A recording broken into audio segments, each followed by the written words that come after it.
अस्सलाम वालेकुम dear students, welcome to the biology academy. आज जो मेरा वीडियो लेक्चर नंबर सेकंड है, चैप्टर चल रहा है सेल साइकिल। कल हमने पढ़ा था क्रोमोसोम के बारे में, जो कि बुक के अंदर पहले पहले सेल साइकिल नहीं था, क्रोमोसोम था। ठीक है, क्रोमोसोम के बाद जो है रियली जो चैप्टर का नाम है उसके बारे में आज ही टॉपिक है सेल साइकिल। सेल साइकिल क्या है भाई? सेल साइकिल एक किस्म का सीक्वेंस होता है, एक किस्म का टाइम पीरियड होता है जिसके अंदर जो है सेल के जो डिवाइड होने के बाद दूसरे सेल के डिवीजन तक जितने भी इनके अंदर जो प्रोसेसेस होते हैं इसको हम सेल साइकिल कहते हैं। मैं डेफिनेशन आपको समझाता हूँ, पहले यहाँ से आपको समझाऊँ। जैसे कि हमारे पास एक सेल है, ठीक है, ये यहाँ से स्टार्ट हुआ, यहाँ से, और यहाँ से पूरे प्रोसेस करता करता यहाँ पर जो है सेल डिवाइड हो गया। ठीक है भाई, यहाँ तक सेल डिवाइड हो गया। मैं कहूँ कि दो सेल बन गए हमारे पास।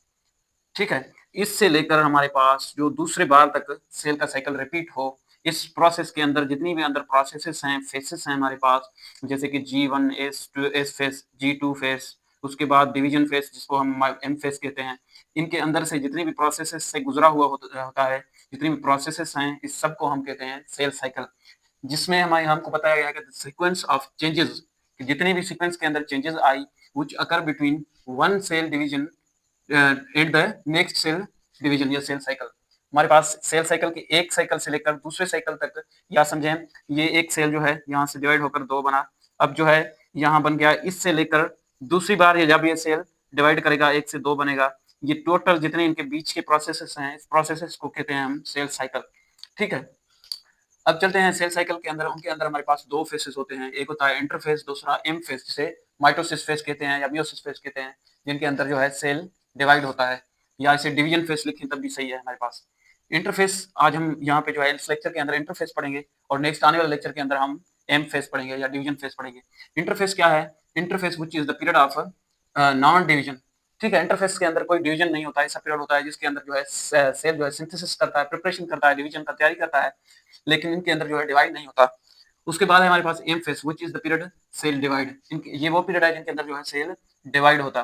The cell cycle undergoes a sequence of changes which is involve involved period of growth, replication of DNA followed by the cell division। हमारे पास यहाँ पे बोला गया है या बताया गया है कि हमारे पास इंटरफेस ऐसा जो है सीक्वेंस होता है चेंजेस का, जिसके अंदर क्या होता है, हमारे पास सेल जो है एक किस्म का ग्रोथ करता है। ठीक है, अपनी जो है साइज को बड़ा कर लेता है। उसके अंदर हमारे पास डीएनए जो होता है, डीएनए को रेप्लिकेट करता है, मीन्स कि डीएनए को डबल करता है। जैसे कल हमने पढ़ा कि क्रोमोसोम होता है और उसका जो है साइड दो धागे होते हैं, उसके साइड में भी एक किस्म का क्रोमोसोम बन जाता है हमारे पास। ये क्या हुआ, एक ओरिजिनल है और दूसरा इसके कॉपी है। ठीक है, अब सेल डिवाइड होगा तो दो सेल बनेंगे, एक जो है एक सेल में जाएगा और दूसरा क्रोमोसोम दूसरे सेल में जाएगा। अब ये क्या हुआ, हमारे पास डीएनए की रेप्लिकेशन हुई, डीएनए डबल हुआ। और ये जितने भी प्रोसेसेस हैं सेल के अंदर, इसको जो है प्रोसेस को हम इंटरफेस कहते हैं। इंटरफेस के अंदर ये सारे प्रोसेस आते हैं। This sequence of changes called cell cycle. ये जो है जितने भी प्रोसेसेस होते हैं इनको हम सेल साइकिल कहते हैं। इंटरफेस, इंटरफेस क्या है? इंटरफेस एक पीरियड होता है जिसके जरिए हमारे पास सेल जब डिवाइड होकर कंप्लीट होता है तो दूसरी बार वो क्या करता है, डिवीजन के अंदर या डिवीजन के पास जो है डिवीजन के लिए अपनी जो है प्रिपरेशन करता है। यहाँ से जो है हमारा सेल जो है प्रिपेयर प्रिपेयर होकर डिवाइड होने को चला, और यहाँ तक जो है डिवीजन फेस होता है जिनमें जो है सेल मुकम्मली डिवाइड हो जाता है। अब डिवाइड होकर दो हो गया तो यहाँ से लेकर ये जितना भी फेस है हमारे पास, इसको हम इंटरफेस कहते हैं। ठीक है, ये जितने भी फेस है यहाँ से लेकर यहाँ तक ये इंटरफेस है। इंटरफेस के अंदर हमारे पास कुछ प्रोसेसेस होते हैं जिनके जरिए जो है सेल डिवाइड करता है। जैसे कि हमारे पास G1 फेस, इनके अंदर जो है सेल अपना ग्रोथ करता है और डीएनए की प्रिपरेशन करता है, डीएनए को सिंथेसिस करता है। और उसके बाद एस फेस होता है, इसके अंदर जो है डीएनए को रेप्लिकेट करता है, मीन्स दो करता है, एक से दो, दो से चार, जैसे डीएनए को डबल करता है। और इसके बाद हमारे पास G2 फेस, जिसको गैप 2 फेस कहते हैं, preparation for mitosis and growth. इनके अंदर भी है सेल जो है G2 के अंदर भी प्रिपरेशन करता है और जो है माइटोसिस डिवीजन के लिए अपने आप को तैयार करता है। और उसके बाद जो फेज होता है उसको हम डिवीजन फेज कहते हैं। उनके अंदर भी सब फेजेज हैं, prophase, metaphase, anaphase, telophase, telophase. इसके अंदर अब इंटरफेज, इसको हम जब इरेज करके इन फेजेस को लिखेंगे तो वन बाय वन इसको डिटेल में पढ़ेंगे। तो यहाँ पे बताया गया है कि इंटरफेज क्या होता है। ये एक पीरियड होता है सेल साइकिल के अंदर between two consecutive division is called interphase.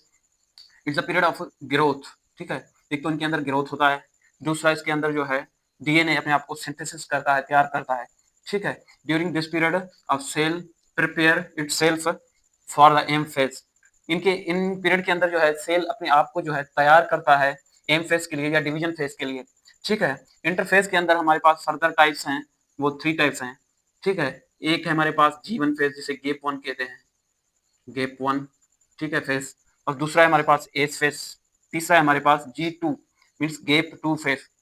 इनको अंदर जो है हम डिटेल में चलते हैं, इसको इरेज करके आपको बताता हूँ, यहाँ पे एक्सप्लेन भी करता हूँ कि क्या क्या होता है।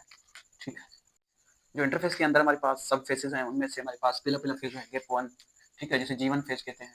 ये एक ऐसा पीरियड होता है जिनके अंदर हमारे पास मेटाबॉलिक एक्टिविटीज होते हैं, जिनके अंदर जो है सेल ऐसे समझे मेटाबोलाइज करके अपनी जो है चीज़ों को या साइज को बढ़ाता है।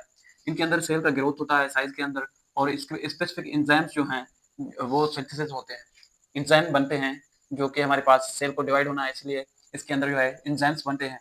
और डीएनए के अंदर हमारे पास बेसिस जो कि न्यूक्लियोटाइड्स होते हैं, न्यूक्लियोटाइड्स वो क्या होते हैं, वो हमारे पास अक्यूमुलेट होते हैं एक एक जगह पर जो है एक जगह पर वो जमा होते हैं ऐसे समझें। और वो जो है हमारे पास सिंथेसिस होते हैं फॉर द डीएनए सिंथेसिस, वो जो है डीएनए सिंथेसिस के लिए वो अक्यूमुलेट होते हैं हमारे पास।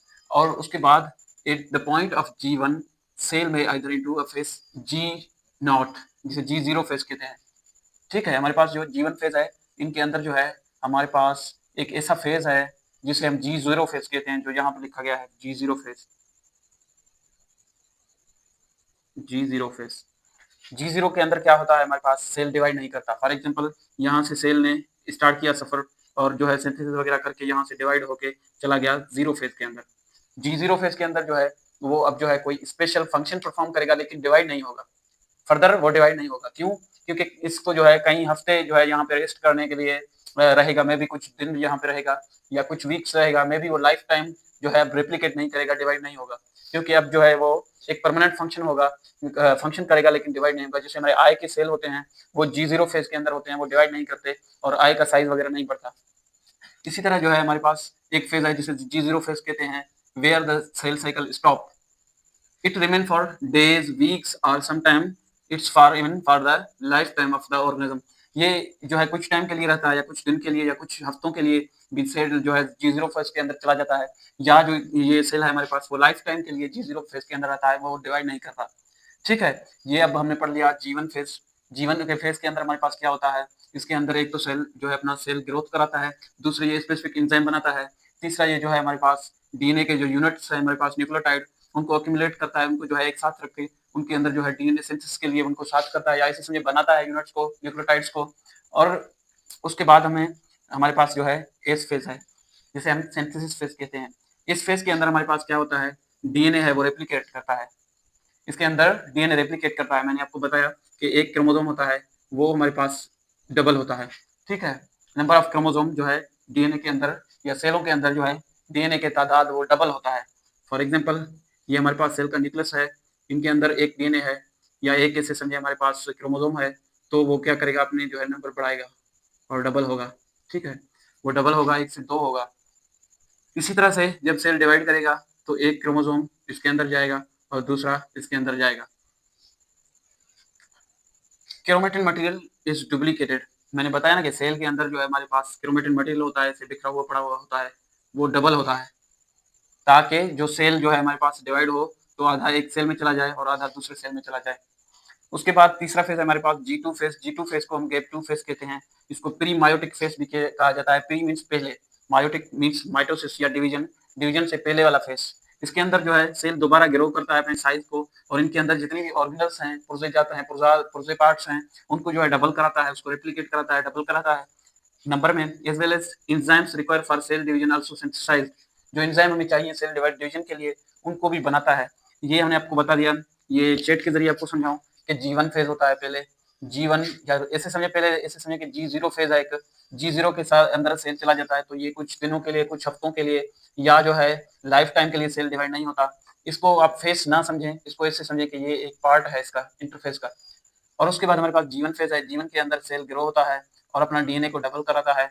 उसके बाद प्रिपेयर करता है डीएनए को, ठीक है, सिंथेसिस करता है। यहाँ पे जो है एस फेज के अंदर डीएनए रेप्लिकेट होता है, डबल होता है।